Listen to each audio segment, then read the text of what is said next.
పీడీఎస్లో police దందా, కేసుల నుంచి తప్పించుకునేందుకు భారీగా నగదు డిమాండ్, పలువురు అధికారులపైన ఆరోపణలు, వరుసగా అవినీతి నిరోధక శాఖకు పట్టుబడుతున్న మారని వైఖరి.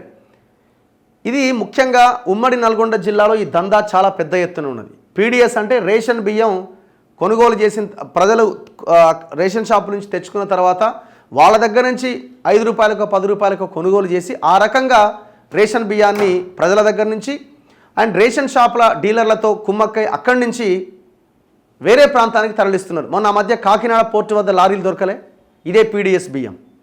ఇంకొక వైపున రైస్ మిల్లర్లు కొనుగోలు కేంద్రాల నుంచి ధాన్యాన్ని కొనుగోలు చేసిన తర్వాత మరాడించిన తర్వాత ఆ బియ్యాన్ని ప్రభుత్వానికి ఇవ్వాలి, దాన్ని కూడా ఇవ్వకుండా ఆ ధాన్యాన్ని అమ్ముకున్నారు. ఇట్లా ఈ సీఎంఆర్ ధాన్యం కుంభకోణం జరిగింది. ఎక్కువగా ఇది ఉమ్మడి నల్గొండ సూర్యాపేట ప్రాంతాల్లో జరిగింది. సివిల్ సప్లై మినిస్టర్ ఎవరున్నారంటే ఉత్తమ్ కుమార్ రెడ్డి ఉన్నారు.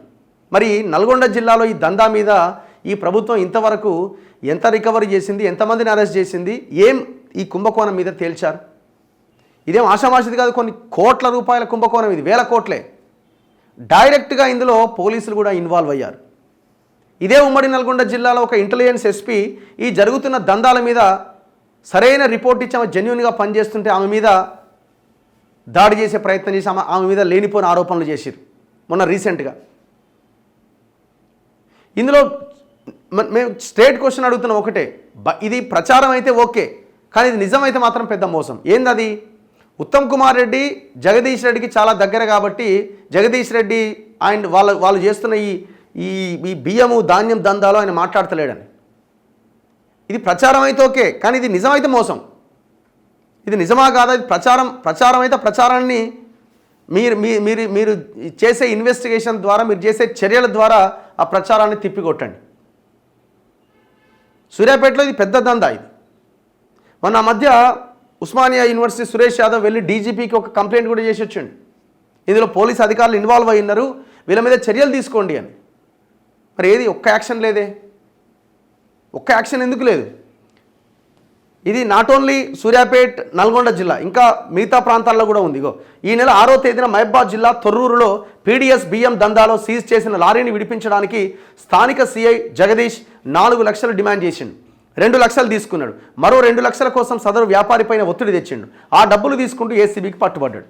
సిద్దిపేట జిల్లాకు చెందిన ఒక వ్యాపారి రేషన్ బియ్యం అక్రమ రవాణా చేస్తూ సూర్యాపేట జిల్లా తిరుమలగిరి పోలీసులకు పట్టుబడ్డాడు. అతడి వాహనాన్ని విడిపించడానికి సదరు police station SHO Suresh, constable Nagaraju 3 లక్షలు డిమాండ్ చేసి 70,000 తీసుకుంటూ మంగళవారం ఏసీబీకి దొరికిరు.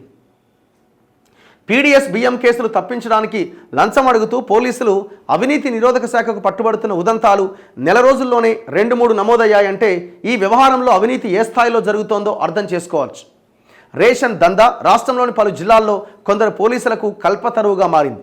పీడీఎస్ బియ్యం అక్రమ రవాణా చేసే ముఠాల నుంచి నెలనెలా ముడుపులు తీసుకుంటూ వారికి సహకరిస్తున్నారు. వరంగల్, మహబూబాబాద్, కామారెడ్డి, నల్గొండ, ఆసిఫాబాద్, ములుగు, భద్రాద్రి కొత్తగూడెం లాంటి సరిహద్దు జిల్లాల్లోని పలు స్టేషన్ల పరిధిలో ఈ దందా యథేచ్ఛగా సాగుతోంది.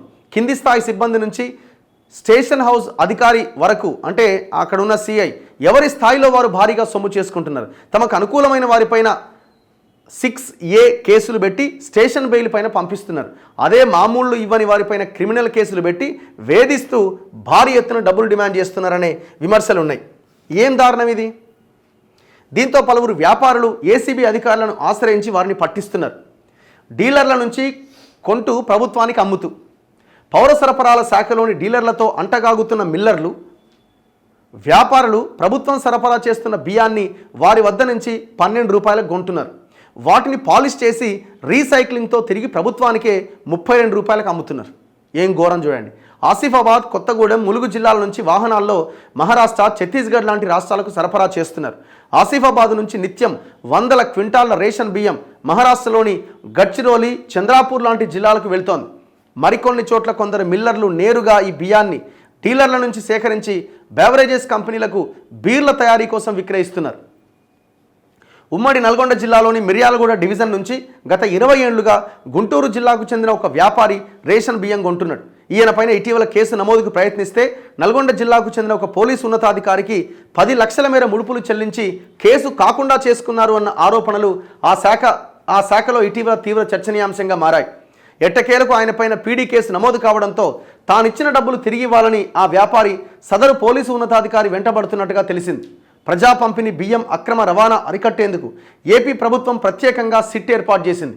ఇక్కడ సైతం కఠిన చర్యలు తీసుకోవాల్సిన అవసరం ఉందన్న డిమాండ్ వినిపిస్తోంది. మరి ఈడెందుకు లేదు సిట్టు? ఏం జరుగుతున్నది? ఎంక్వైరీ విషయంలో ఎందుకు ఇంత తాత్సారం?